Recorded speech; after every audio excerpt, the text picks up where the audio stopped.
AEW, the week in AEW, starting with AEW Dynamite from November 21st, 2024. Before we get started, that theme music, Reality 508, check them out wherever you can get music. Okay, so AEW, just want to say this off the top, even though I say the week in, I don't think there was Collision this week because the pay-per-view was on Saturday, and I don't even bother with Rampage. It's going away anyway, and it's if I see something important on it, I might talk about it certain weeks, but it's just so unimportant now. Like, it's gone from a B show to a C show to like a D show. So no Rampage, but we will talk about Dynamite and we will talk about Full Gear. All right, so kicking off AEW Dynamite, we had the Guns N' Roses video, very well done, very well produced, and great job with that, I think. We then went from the video to Ricochet, Ospreay, Hobbs, and Mark Davis versus Takeshita, Fletcher, Brian Cage, and Lance Archer. I made a note that said cringe, because Will Ospreay took it upon himself when all four baby faces lined up on the stage to yell out, "Baby faces unite." Now, okay, you're going to hear me use the term babyface, face, heel. Sometimes I'll say good guys, bad guys, whatever, okay? The problem with a wrestler yelling that out is, yeah, you're going to pop the smart marks, okay? But for the average, let's pretend you're watching with an average person who's not in the bubble and is not in the dirt sheets and is not, and you just kind of casually watches wrestling, and they check this out and they go like, what was that guy yelling? Baby faces? What is that? And then you explain it to them. You say, well, you see, it's a terminology that people use backstage in the wrestling business. You know, if you're a good guy, you're a baby face, or if you're a bad guy, you're a heel, and this and this and that. So again, that person would be like, so is he acknowledging he's in a scripted thing where they're scripted to be the good guys, quote unquote, and the other guys are, quote unquote, the bad guys or the heel? You know, you see what I'm saying? That's the problem with this stuff. AEW does this constantly, where it's like, we want to pop the smart fan and we want to pull back the curtain. It just makes you feel kind of low rent. There should still be, we know wrestling's predetermined. We've all known that since we were kids, but there should be some logic in the storyline, in the canon of the product I'm watching and with the characters. So, all right, I'll get off of that, but it bothered me, and I saw a lot of people talking about it online as well. So in this match, I liked what the Hobbs, I just want to say, I've said it over and over, Hobbs has been such a wasted opportunity. I know he was just injured, but even before that, I'm just waiting for him to really get a major push. And he was pretty dominant in this match, but they ended up doing a whole injury angle with him where his knee was hurt and he had to go in the back. So, you know, in that time the heels took over and they were getting over on the faces, and they did a thing where Hobbs comes back out. He was like Larry Bird coming out of the tunnel. You can Google that, kids. I'm old and I'm from Massachusetts, so you know that's my reference. So Hobbs comes out, you know, crowd pops for that. You know, he's playing up the injury very well. You know, he's kind of hobbled, but he's still so powerful that he's dropping people.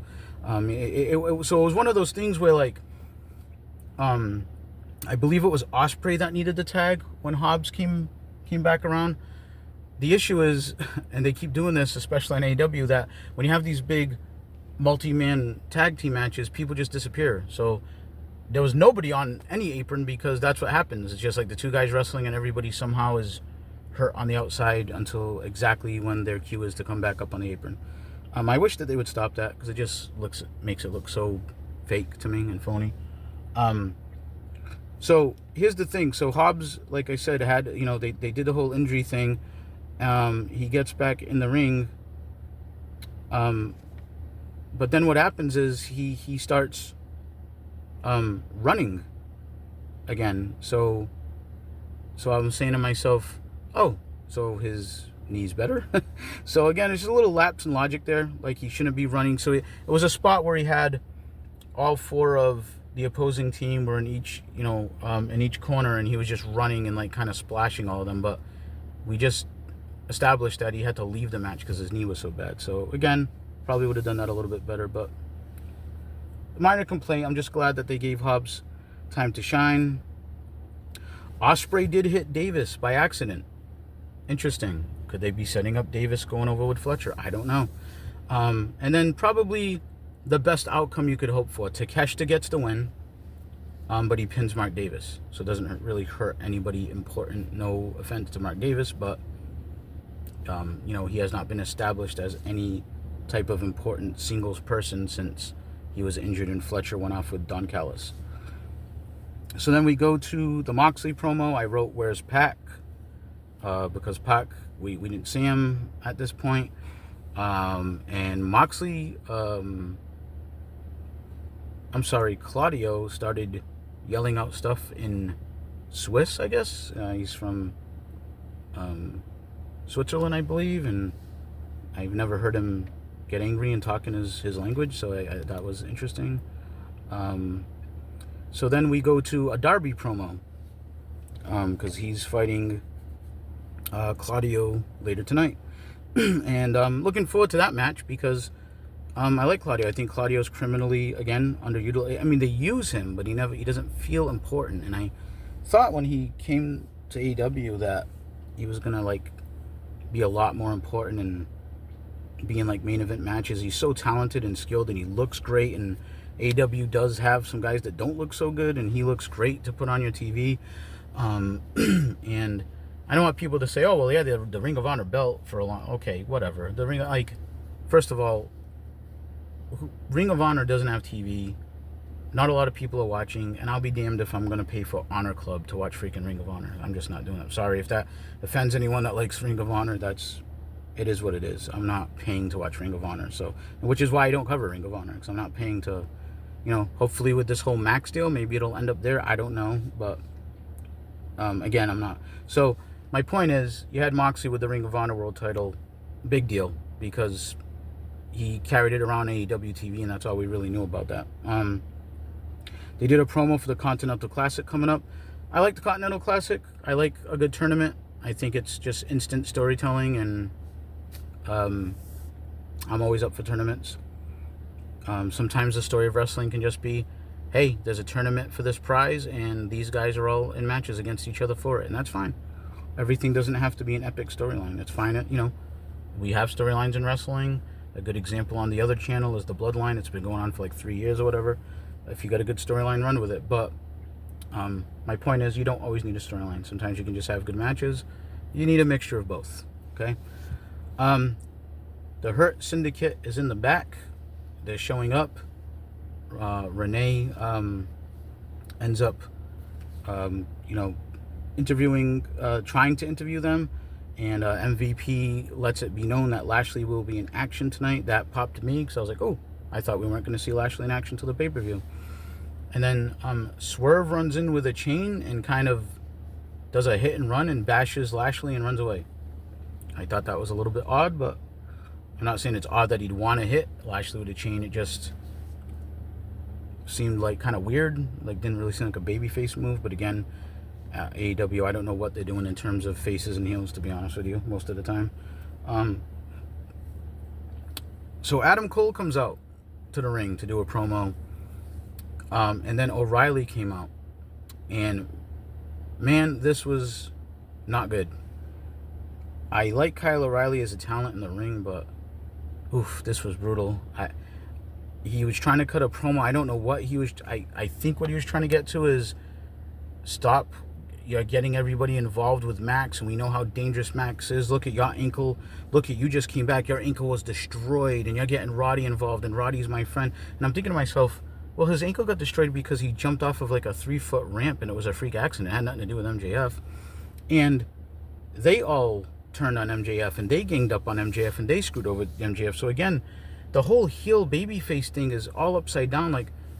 I talked about it in my WWE review, how they're doing actual logic where faces won't trust heels because they're faces now, and blah blah blah. But he goes on and on and on about this. It went way too long, and the crowd was dead silent. It was uncomfortable. I felt bad for them watching it. How quiet. They just don't care about this. And O'Reilly said something to Adam Cole about being a leader. You're a leader back there, and people look up to you. And I'm saying to myself, the guy that was just the devil, like less than a year ago, and was like trying to destroy everything and screwed over his own friend, and I don't get it. Like, again, I guess they just want us to forget that stuff. It's not that long ago. So this was just bad. It was just bad to me, and it was just weird. And then O'Reilly just left him, and Adam Cole looked at him kind of dumbfounded, and it went nowhere. And I just think it was an awful segment.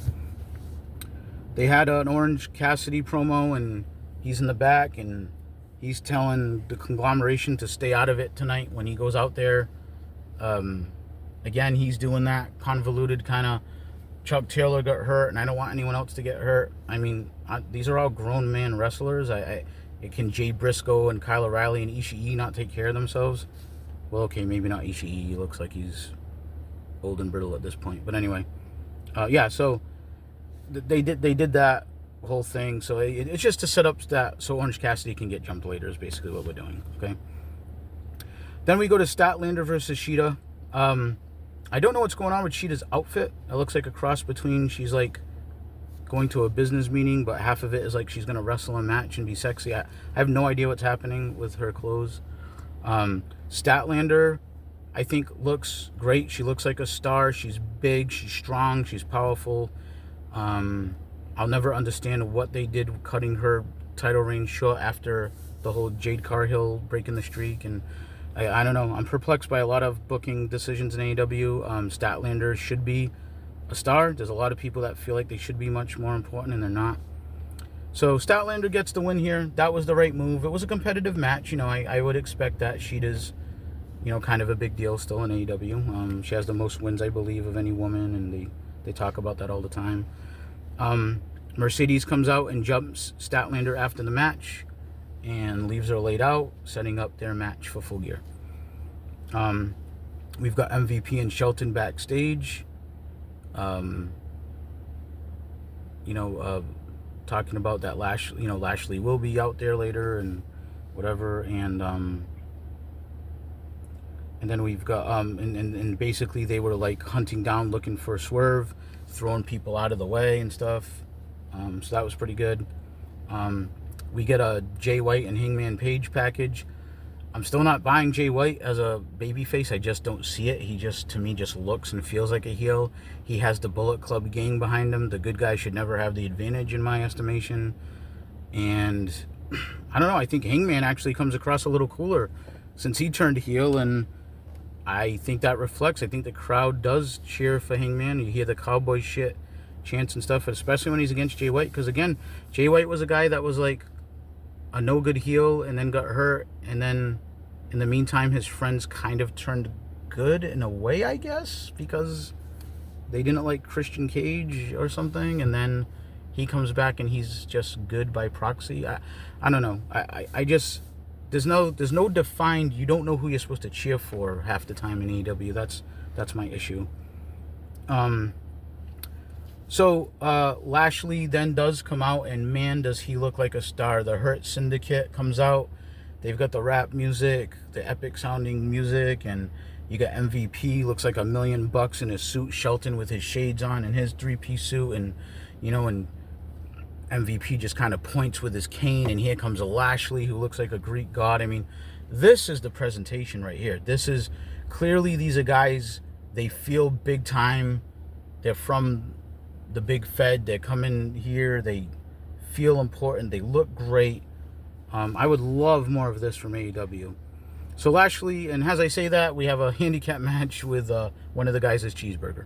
But anyway, Lashley just beats two guys up like nothing, like he should, two jobbers, and then Swerve comes in and attacks everybody with the chain again, and kind of sets up the match coming, which I assume Lashley has to win. He cannot lose his first big match back. We go backstage to Mariah May and Mina Shirakawa, and they're acting really sexy. I've got no issue with that. And then they talk about how they're doing some kind of thing on Rampage, and which nobody's going to watch, so I don't know why they're wasting Mariah May on Rampage, but whatever. Alright, we go from there, and it's Darby versus Claudio. I liked most of this match. Again, Claudio can just wrestle with anyone, and he's great in the ring, I think. And Darby, for all those little guys that dive around and stuff, just does it with so much force and just makes it look really good. And man, he got the hell beat out of him. This was like a really, really good showing for Claudio, and kudos to Darby for really making Claudio look great. Not to say he was carrying him or anything, but the bumps he was taking, the selling, it was just all... I really liked this match. There was a botched Hurricane Rana. So there was a couple things that I didn't like. They did the botched Hurricane Rana to the outside. That was a little scary. And then there was a swing into the stairs. So Claudio swung Darby into the stairs and then put him through a table. And there was... And I wrote a note that said count, question mark, because like, do the referees count in AEW? It's like people will fight outside the ring for 3 to 5 minutes, and then the ref will then scoot into the ring and go, 1! And I know people are going to say, oh, come on, Jay, WWE does that too. Not as egregious and not as often is what I would say to that, okay? Claudio won with a big lariat. That was interesting. It was kind of like a Stan Hansen-esque, but I liked it. I liked the outcome. I don't have anything against Darby. I'm not saying Darby should lose all the time, but Claudio looked great this week, and he's big, and he's way more powerful, and he beat the hell out of... So Darby didn't look weak here because, he got the hell beat out of him before he got pinned. It wasn't just an easy win. So I did enjoy the match. I had some issues with the outside stuff, but I thought it was pretty good. We go to the back with Private Party with Renee. They're talking... She's talking to the... I guess she's about to talk to the Costco guy or something. I'm not... So listen, I do a YouTube show. I'm not going to shit on people that are famous for being on YouTube. I know they have a big social media presence. I'm just being honest. I don't know about the Costco guy, and I don't know about the Rizzler and these people. They're on the pre-show. It's not a big deal. I've seen people losing this shit. Like, why are they... They're not taking anyone's spot. It's on the pre-show. It's just to get some attention. They apparently have a huge following. It makes sense. And they're doing a YouTube show, pre-show, and they have a huge presence on YouTube. So what the hell? Why not? We do this MJF promo where he pulls up in his car, and I don't know why there's like a homeless guy there, and he throws a coin and tells him to go fetch it just to make him look like an asshole, I guess. Again, I'm questioning. I put heel question mark because MJF is saying a lot of things that make sense about Adam Cole being a scumbag and turning on him, and that all of them wanted to gang up on him, and he's too smart for that. I'm like, okay, he's making a lot of sense. It doesn't really sound bad. Where he did get bad, though, is he goes into how Roddy Strong, who he's going to be facing at Full Gear, used to live in a trailer park, and his parents were addicts, and his mother shot his father. This is apparently stuff, again, the AEW is relying on the internet to know. For people to search the internet and do their homework. Here's my thing. We are days away from the pay-per-view, and now they're going there. Now they're building up the story of Roddy Strong and make him relatable and this tragedy he had in his family. Okay, I guess it's kind of cheapy on MJF, but whatever. Why wouldn't you do this? I'm actually tired of let's dig into real life stuff and have the heel just be awful and talk about dead fathers. I just think there's just so much overdone in AEW with this stuff. But if you were going to do it, you probably should have done it earlier than days before. So then we go to the back, and it's the Costco guy again with Renee, and then we go to Shivani is on the stage, and he's going to interview the Undisputed Kingdom. And Roddy comes out and talks about his childhood and his parents being addicts and all that stuff. And he's, hey, Max, you think that's going to bother me? You don't think people know about that? And blah, blah, blah, blah, blah. And, here's the thing about Roddy. So he goes on and on about his childhood and stuff and yada, yada. Okay, great. He still has the glasses on, and he still looks kind of goofy. They're still doing, the gimmick that he was doing back when he was like kind of the cartoonish heel when Adam Cole and MJF had the original feud. I just think if you're going to do this Roddy, we should have presented him more seriously for a while, and if we were going to tell this story, we should have told it sooner. It just seems like a last-minute addition to the feud. I don't even know if you call it a feud, but I'm not saying these guys aren't going to have a good match. They're both great wrestlers. Roderick Strong, I think, is very underrated. I think if he was a little bigger, he probably would have had a bigger push in his wrestling career. But it's going to be a fine wrestling match. Just some questions about how we're getting there. And it's been challenging with MJF just being off making movies and stuff and just kind of doing video packages for the most part to build this up. Also, I don't know what happened with Adam Cole and why he wasn't part of this. Maybe he's hurt again. I have no idea. But, like I said, him and Roddy will be a fine match, but it just feels like a total throwaway match just to throw MJF in the pay-per-view. So we got the Jack Perry, Daddy Magic, and Garcia recap. Again, just cringe. They did not, nobody believes they kidnapped him and brought him into a dark building and tied him up. And the announcer said something like, did you try to take Jack Perry's life? And Daddy Magic was saying something about, well, we're not proud of it. And I was like, oh God, this is just awful. No, but I don't care about, I know it's a feel-good story. They really want Garcia to get his first belt and whatever. I just don't care about this match. I can't buy Jack Perry as a badass. I think they totally missed the mark on that, especially when he first turned heel and what they showed was CM Punk kind of bitching him out for real in real life. I just don't get this, why he grew a beard and he's a badass now, and he's a smaller guy. I think it would have been good to just have him be kind of a cowardly. I mean, like Dominic Mysterio or something of that vein. They had him spit in Garcia's face, so just to set the scene, supposedly on a collision or whatever, they kidnapped him, they tied him to his truck, they drove him somewhere. I guess nobody saw this, the cops didn't see it. They take him to this dark warehouse, they tie him to a chair. I don't know what they was planning on doing. Garcia had a crowbar, and it looked like he was going to hit him with it, but instead he hits the car, and, Jack Perry spits in his face. The AEW loves their spit. It's disgusting. Too much spitting. This whole thing is just awful to me. I'm sorry. No disrespect to either guy, but the angle is just bad, and it's just so unbelievable. And, they might have a decent match. They're both good wrestlers, but I just feel like this is just so... I'm just so uninterested in it. Speaking of being uninterested, Jericho and Ishii doing their contract signing with Renee, and it was taking place in the locker room. There was hangers behind them. I don't understand. They had a table set up almost like a press conference, but they were in a locker room. And Jericho says something about, oh, I've got to go check this contract over with my lawyer or something. And he goes to walk away, and Ishii just walks after him like he's Michael Myers. And Jericho just keeps, and it's kind of comedy. Jericho's looking at the camera, and Ishii's behind him, and he's dumping over barrels to throw him in his way, and he's pushing people in the way, and Ishii's just lightly brushing them aside, and they're trying to sell like they got pushed. And this was just so bad. I don't know if it was supposed to be funny. And then they finally get in the ring. Jericho makes his way all the way to the ring through the whole concession area and through the crowd, and Ishii just slowly walks after him. I was just saying to myself, so if Jericho just ran, he could have just escaped. And then he says, well, I don't have a pen. And then Ishii pulls out a pen and he signs a contract. So then here comes the Learning Tree guys, Big Bill and the Bad Apple, and they attack Ishii.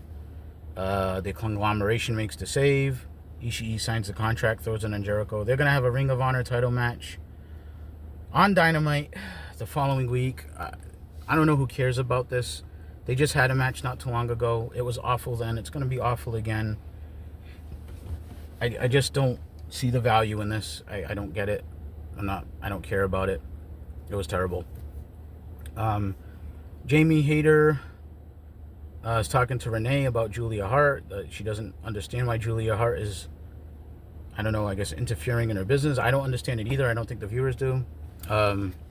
And then they go to a Julia Hart video, a spooky video again, where she's being reborn or possessed by her good half is being possessed by her bad, or whatever. Just more bad AEW attempt at Hollywood stuff or whatever. Okay, so we go to the main event: Orange Cassidy versus Yuta. This is what it is. It is what it was. It was an okay match. Both guys can wrestle. I wasn't expecting a lot out of it. Orange Cassidy won with a roll-up. And then Pac appeared. Pac and the Death Riders. I don't know where he was earlier, but they show up and they attack Orange Cassidy. and they tape him, and they tape his hands in his pockets. They put the tape on his arms, and his hands are in his pockets. And Moxley, they're all punching him, and Moxley's, punching him, and, they're all taking turns beating on, the whole Death Rider gang is beating on Orange Cassidy, and he starts doing his little kicks, which again, the announcers try to sell it like, oh, the mind games, and it's defiance. That's just stupid. And they just beat him up, but there seemed to be this little tease where when Yuta was leaving the ring and Orange Cassidy was laid out, we like patted him on the head almost out of respect, and Claudio kind of got in his face about that, like, what are you doing? And it reminded me of not too long ago when Orange Cassidy was telling Wheeler Yuta, like, you're a young boy, or you're a puppet for Moxley, and he's like, I'm nobody's puppet. And right on camera, clear as day, Claudio looks at him and says, shut up. So, I don't know what they're trying to accomplish with Yuta, but they're really making him look stupid. The conglomeration comes out after the fact because Orange Cassidy said, don't come out no matter what. And being the good friends they are, they listened to him and watched him get the shit beat out of him, and then came out just in time to cut him out of the tape. And then Orange Cassidy showed his defiance by putting his hands in the pockets as we went off the air and looking at Moxley. So, not the greatest of go-home shows, to be honest with you, for Full Gear. I don't think Moxley and Orange Cassidy should be a main event match, in my opinion. I know a lot of people are high on Orange Cassidy.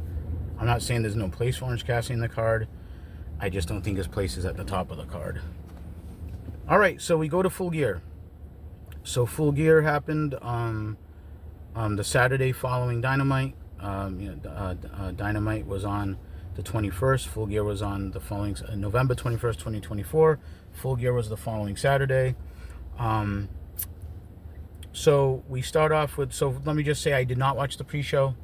So I apologize if anybody's looking for a review of that, but I did not watch the pre-show. I only watched the main card. So we start off with Private Party versus the Acclaimed versus the House of Black versus the Outrunners. So in the I did see, I'm lying here, I saw a little bit of the pre-show, just enough to see the entrances, and House of Black had their band there. I don't know why they didn't save this for the pay-per-view or whatever, maybe just to hook people. The House of Black, I cannot stress. And then, by the way, I watched most of this pay-per-view with my younger son. He's a casual wrestling fan. And even he said, like, man, the House of Black look really cool, and they're really big. This version of the House of Black was the Kings of the Black Throne, Brody and Malachi. And I just don't understand, why we didn't push these guys. They look great. They're all good wrestlers. They got a cool gimmick. The crowd loves them, even when they're supposed to be heels. They're not, I guess they're faces now, but even when they were heels. I thought they had something really special with Malachi when he first came over, and Cody put him over. I just don't get it. We got guys that don't look like anything, and we just push them to the moon, and we've got guys like the House of Black that we don't do anything with. Sorry for the tangent, but it just struck me, and, again, my son's sitting there, and he's like, wow, look at these guys, look at the size. And he kind of knows who they are, and he knows Malachi, kind of. One thing I will say in this four-way match, so it was the Private Party versus the Acclaimed versus the House of Black versus the Outrunners. All the teams are over, but the Acclaimed, clearly the crowd hates Max Caster now, and they would saying F you Caster, and he was playing it up and being a heel, and Anthony Bowens was getting really upset with him throughout the match, and Billy Gunn was basically telling them both to shut up and get on the same page. Again, there was some stupid stuff in this. Well, first of all, one of the good things was toward the end, all three other teams ganged up on the House of Black, and I like that because Brody King is such a monster, and Malachi Black also looks bigger and better than most of these guys. So the fact that they ganged up and eliminated, not eliminated him, but threw him out of the ring and put him out of action for a little while was a good move because I like that they kind of protected the House of Black there. The Acclaimed did this spot where they tried to pin each other. So Caster tucks Bowens into laying down and letting him pin him. And somebody broke it up, one of the Private Party guys. And I'm saying to myself, how the hell does that make sense? Again, my son at Casual was like, even he was like, they can't do that, right? Like, what? That's stupid. And even the announcers, like, Excalibur was like, oh, I'm assuming it would be a no contest if they did that. So then why are they doing it? Like, why? Like, this is the stuff that's so frustrating with AEW. Like, who is producing this? Who's okaying this? It was so dumb. Why would a partner be able to pin his partner in a tag team match? I mean, it's just stupid. Like, who thought that was a good idea? Even though they failed at it, the fact they attempted it was dumb. It ended up leading to Private Party nailing Caster after some more mixed cues from Caster and Bowens with each other and getting the win. They pinned Caster. So I guess Caster is heading to be a heel. They're teasing maybe him going with MVP. I guess they got to do something because the Acclaimed feel very stale, and what a shame for a team that was like one of the most organically over teams in recent history, just like maybe a year ago. So, yeah. They go to Orange Cassidy backstage. He cuts this, excuse me, big impassioned promo about Moxley. And again, I'm watching this with my son, a casual, and he's kind of like, yeah, I kind of like it better when Orange Cassidy doesn't talk as much, and he's probably right. So we go to MJF versus Roddy Strong. Again, really good match. I said in my Dynamite review, I thought it would be a good match. Right outcome. Roderick Strong has no business beating MJF right now in the hierarchy of things. They did a good spot where MJF took the padding off of the part of the turnbuckle where it connects to the ring post and put Roddy's fingers in between there and bent them backwards, and Roddy sold those fingers to the whole match. And at the end of the match, when MJF got him in the Salt of the Earth armbar, he actually pulled back on those fingers. So I liked that story went throughout the match, and they had, some logic to it. MJF wins, but he wasn't done there. He gets a chair, puts it on Roddy's arm. That was a little awkward. I always hate the spot where it's like the wrestlers are like, oh, I can't move because this chair's on my arm. But anyway, he stomps his arm and looks like he might have broke it. So I don't know if Roddy has some real injury he's got to go deal with or something, but that's what they did.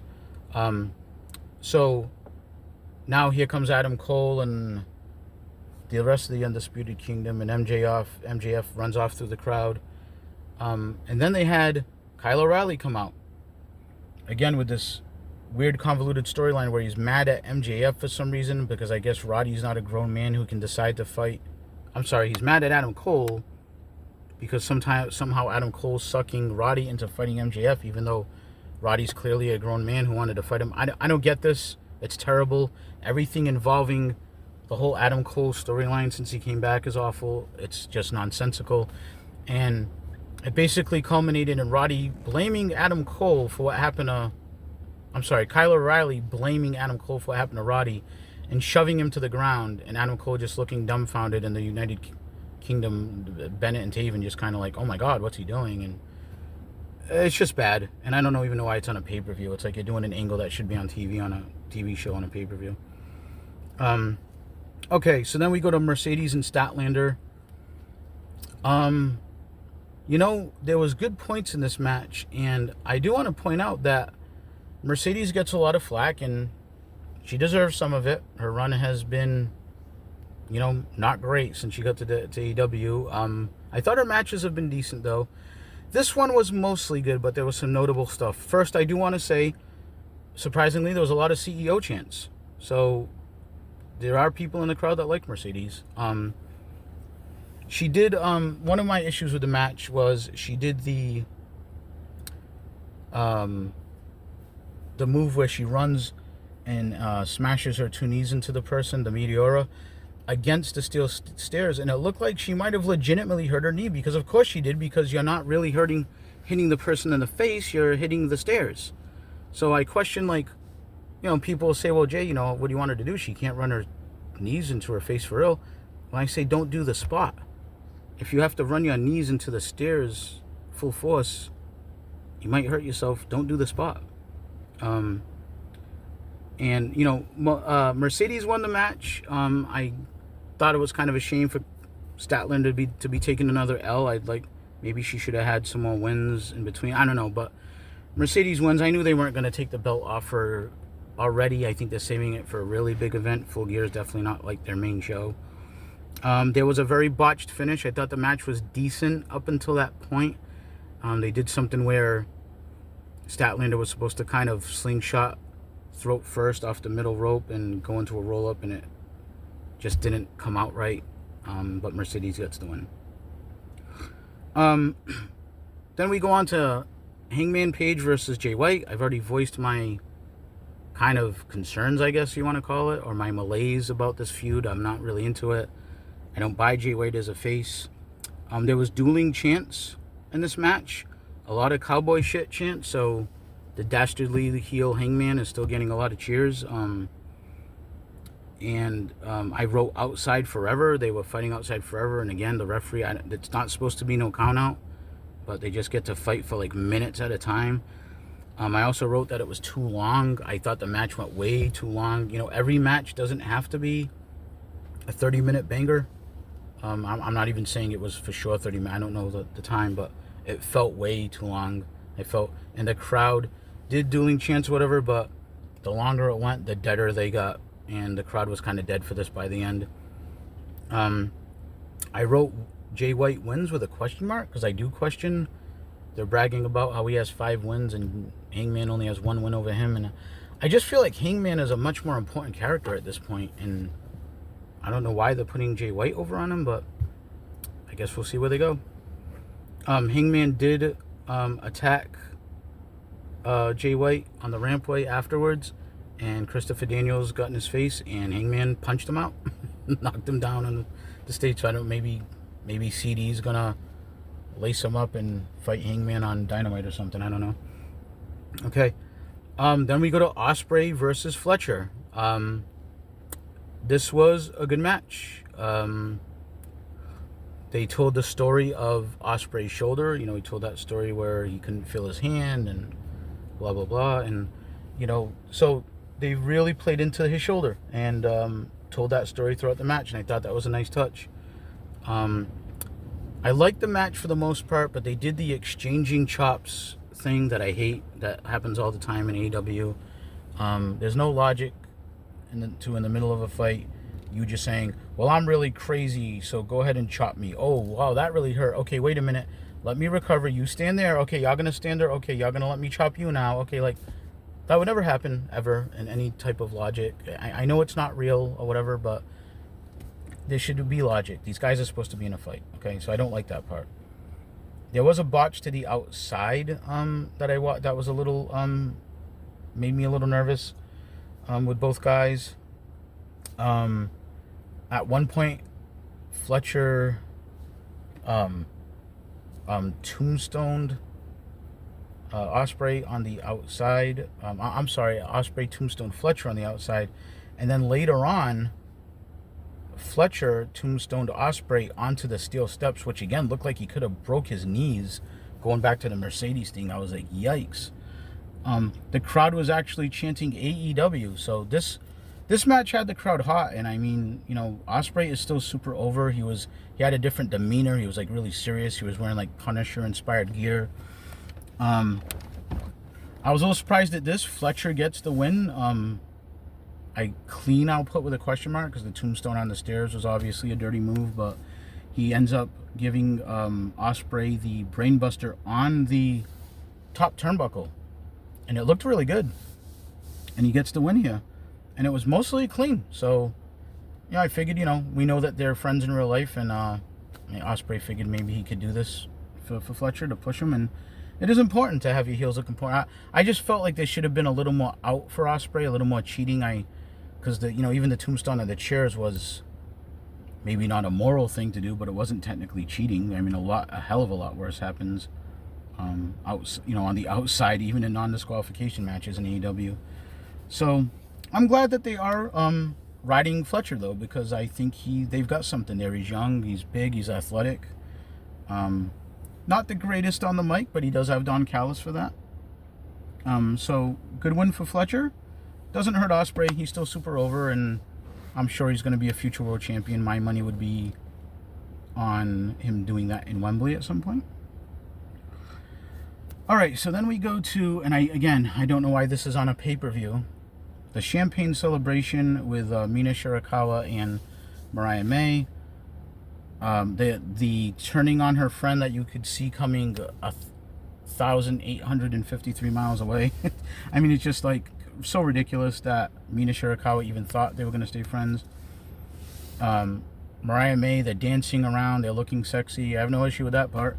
But then she grabs the champagne bottle and she goes to hit her, and I guess Mina Shirakawa has ESP because she knew exactly when she was going to hit her and turned around and caught her, and they get into this awkward argument, and then Mina spears her and they hit tables on the outside.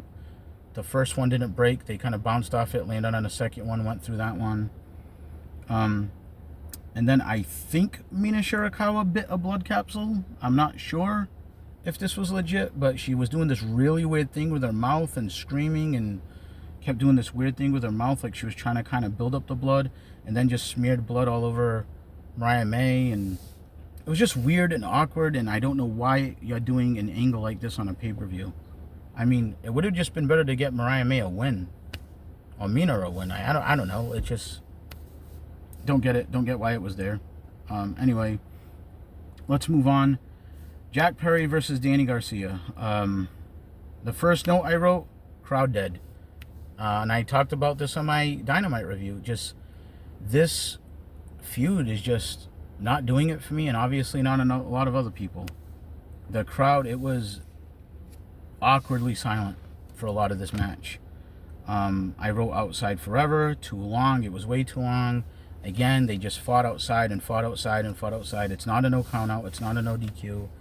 AEW really needs to like rein this in and tighten it up, because to the casual viewer, again, I was watching my son and he would say that, like, how come they're not counted out, or is this no disqualification? I had to explain to him, no, actually this is supposed to be a regular normal match. So AEW's got to get a handle on this, because it just makes them look low rent to me, the lack of logic.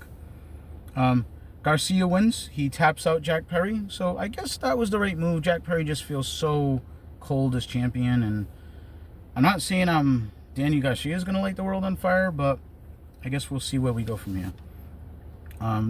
He did get a nice pop when he won, but for mostly the crowd was dead for this match. Takeshita versus Ricochet was next. This was good. Good match. Both guys were wearing red, white, and black. That was a little off-putting to me, like that both guys were wearing, they looked like they should have been in a tag team. I don't have a lot of negatives to say about this. It was a good match. Both guys can work. Takeshita, to me, is just on such a good run right now, and he won pretty fairly clean as well. So it was a night of heels beating baby faces clean. A good night for the Callis family, and I thought that was the right outcome. I'm happy that Ricochet's in AEW and they feel he's probably more important than WWE felt, and it was a good match. It was probably maybe the best match on the card, probably between that and Ospreay, but this was good. I don't really have any complaints, and both guys did well, and Takeshita hit really hard, and I think they did a good job of showing the balance of Ricochet with the speed and Takeshita with a little more power, and Ricochet did a good job of selling that. And this doesn't hurt Ricochet. He's won most of the time since his debut, and Takeshita needs to keep winning. So that was the right move. I think they're gonna build to Takeshita versus Okada eventually. I don't know if somebody's gonna turn face or not, but like we've established in AEW, I guess that doesn't really matter. We go to Lashley versus Swerve. So I'm gonna say again, the Hurt Business. The Hurt Syndicate. Probably won't be the first time I do that. Just look like stars. They come out in their suits and the music, and Lashley looks great, and not that Swerve doesn't. And the crowd was actually way into the Hurt Syndicate. There was the Who's House, Swerve's House chants, but they were singing. They were doing the We Hurt People chant. Because that's his music. We hurt people. We hurt people. So the crowd was doing that, and they were kind of dueling with Swerve's House. But I dare say the Hurt Syndicate cheers were louder. There was a scary DDT botch to the outside where Swerve went to DDT Lashley on the apron, and they kind of both tumbled straight to the outside mat. That scared me, but it looked like Lashley ended up okay. and that led into a cool stomp through the table. And Lashley, where Swerve jumped off the ring steps and Lashley jumped up and positioned himself perfectly in midair to go through that table, and to get impacted by Swerve's feet. Lashley is such a freak athlete at his age and his size. Again, I'm gonna sound like a broken record, but outside forever. I wrote it again. They were outside forever. It makes no sense how they didn't get counted out. Everything I just described to you, the DDT botch, the stomp through the table. Then there was a spear through the barricade where Lashley speared Swerve to the barricade. Still no countouts, still nothing. They got back in the ring, went back and forth a little bit. Lashley eventually gets the hurt lock and put Swerve to sleep. Definitely the right decision. I don't know if it had to be Swerve this quickly, but they did point out that Swerve only has like one loss in his last 20 matches, so it's not like, this is going to kill Swerve's momentum or anything. Prince Nana, after the match, gets thrown in the ring and also gets put to sleep in the hurt lock. So, okay, let's move on to the main event. I got a lot of notes on this one. Moxley versus Orange Cassidy. Champion comes out first. I'm old-fashioned. I don't like that. I think the champion should be the last guy to come out. He should be, your main attraction of the company. I will say Moxley has gotten a lot of shit over the years in AEW for not, letting his physique go and not looking good. And I gotta tell you, he looks good now. In this latest stint he had off, he definitely took care of his body and got built again. Not the biggest match of his matches in his style, but I just want to give credit where it's due. Orange Cassidy, again, he comes out with his backpack. This is supposed to be like some serious blood feud, and it's just, you can't have it both ways. You can't have, like, I'm a comedy guy and I want to put the belt in my little backpack, but I'm also out for blood. I don't know. Orange Cassidy did jumpstart the match during the introductions. Probably a good move. I like what they did. He gave him a bunch of Superman punches and made it look like, ooh, is it in doubt? Is there a chance? I mean, I think most of us knew there wasn't a chance, but, good storytelling. Guess what I wrote, folks? Outside forever. Right in the match took about maybe a minute or two to spill to the outside, and it stayed out there a long time. There was a lot of dueling chants. A lot of the crowd still likes Moxley and wants to cheer for him. Orange Cassidy gets busted open on the outside ring steps. He's bleeding all over the place early in the match. Moxley throws him in the ring, beats him up a little, rolls right back out of the ring. Now they're both back out of the ring again right away. He gives the paradigm shift on the stairs, which I thought, like, wow, that should probably just break his neck and end the match. But then again, we had a tombstone on the stairs a couple of matches earlier, and the guy continued the match there. So again, AEW we got to shore up the logic a little. I criticize because I want them to succeed. I'm not doing this because I'm some kind of WWE mark. Believe me, I have plenty to criticize about WWE when they deserve it. I just want AEW to do good. And when outside casual observers like my son, who I referenced earlier, are watching the show, they're going to think, holy shit, that guy's done. Like, they're going to call an ambulance, right? Nope, he's going to get up and keep wrestling and beat the 10 count. That takes 5 minutes somehow. I wrote outside again, so they went in the ring after that. That didn't end Orange Cassidy, believe it or not. They ended up on the outside again. Moxley was biting Orange Cassidy, getting blood in his mouth. JR said it was disgusting. JR was right. It is disgusting. Too much, just too far. They did note how Orange Cassidy has the most wins of anyone in AEW, I believe. I think 176. It would have been nice for some other guys to have a streak like that, but whatever. Again, I'm gonna go with the whole logic again, the whole hit me thing in the middle of the fight when Moxley's like, hit me. I just don't like that. I don't like that in the middle of a fight that you would stop and be like, okay, here, all right, hit me. All right, now let me take a turn hitting you. I will say this, it did look good because Orange Cassidy would hit Moxley and he'd eat them, and then he would just forearm in and just wail him, and Orange Cassidy would just slump to the mat like a pile of crap. But that looked good, so I will give them that. Then Moxley does the scratching of the back while they were up on the turnbuckles, and then Orange Cassidy does the scratching of the back to him. Then they ended up back, in the ring, and then they did the hit me thing again, but this time Orange Cassidy does the hit me, and he's doing the little kicks, and he puts his hands in his pockets. And Moxley, to his credit, did what a heel should do and just plowed him over again with a forearm to the face. The crowd was hot for this match. I'll give it that. It wasn't my favorite. It's not my style. But the crowd was super hot for it. Claudio and Pac come walking out, and Jayhar again with the logic. It's probably a good thing he doesn't commentate the whole show anymore. Says, well, you know what the ref could do? He could throw him out. He was right. The referee should have said, hey, you guys get the hell out of here. Mina Shafir is out here. That's already enough. You guys don't need to be here, but they don't do that. Then the conglomeration comes out and foils them. Now, what was cool was that Mina Shafira gets in the ring, and here comes Willow Nightingale. So we might actually see Mina Shafira wrestle since her indoctrination by Moxley. She hasn't wrestled at all, so that's good.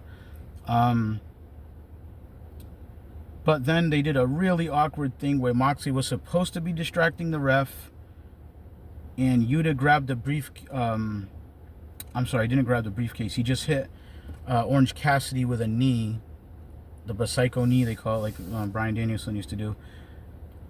Obviously in view of the referee. He was supposed to not see it. He very obviously did. It's just the little details in AEW. Like, someone needs to produce and plan better. If Moxley is pulling the ref in a certain direction, then Yuta should have came from another direction. It was not executed well. The referee obviously saw it. It should have been a disqualification. We're supposed to believe he didn't see it. Mox then gives him the Death Rider, Orange Cassidy the Death Rider, and wins the match. Okay. I mean, that was the right move for now. I didn't think we should give the belt to Orange Cassidy. But then they get some chemicals from under the ring. Yuta does, and Moxley holds Orange Cassidy while they pour it on him and supposedly in his mouth. And I don't know what is going on with this stuff with suffocations and chemicals and syringes. Like, again, just AEW, I want you to do well. You need to stop. Somebody needs to control the booking and rein people in. It's just bad. And I remember Disco Inferno, and I'm not going to defend him much, but saying, who's this for, after the syringe debacle with Hangman and Swerve and Brody King. I guess when what was supposed to be an own of Disco Inferno said, the sickos, bitch. Well, the attendance and ratings are dwindling from where they were even just like a year ago. The sickos aren't going to be enough. You have to also appeal to other people, and other people look at this stuff and it looks low rent and gross, and people don't want to see it. If you do it once in a while, okay, once in a while, once a year, if there's a lot of blood and a really big blood feud and maybe some gross stuff, fine. But if you do it constantly, it has no meaning. It doesn't matter. So the end of this match got really convoluted, because then Hangman came out and has this kind of stare down with Moxley, and I'm thinking this could be interesting. Is Hangman going face? Did they cross the line and he's like, I'm going to defend AEW now? But then you find out, I guess he was it was so unclear, but it looks like maybe he was working with Christian, because then Christian comes out and nails Moxley, and it looks like he's going to cash in his contract that he's been carrying around. And right when he's going to do that, Jay White comes out, takes out Christian, which gets boos because the crowd wanted Christian to cash in. And it goes back to my point about the Jay White babyface thing. And then the Death Riders attacked Jay White. And then, the baby faces, eventually overcame the Death Riders, and then the Death Riders ran to the back. Jay White was going up the rampway and holding up his hand, and no response, like I said. Very little response, I should say. And the Death Riders go to escape, and all of a sudden the truck gets rammed. And I didn't even have to guess. I knew it was going to be Darby Allin. It was. So their truck gets rammed by a car, and they beat some unsuspecting guy and take his keys and take off with his SUV instead. And we go off the air with Darby Allin bleeding, because we're supposed to believe, I guess, he rammed his head into the steering wheel or something. And he's calling them on, saying, where are you going? Let's effing go. And he's bleeding and he's slipping as he's trying to go up the truck. So Really overbooked, weird ending to the pay-per-view. The pay-per-view as a whole, I thought was just okay. I thought there was only a couple of real good standout matches. Takeshita, Ospreay.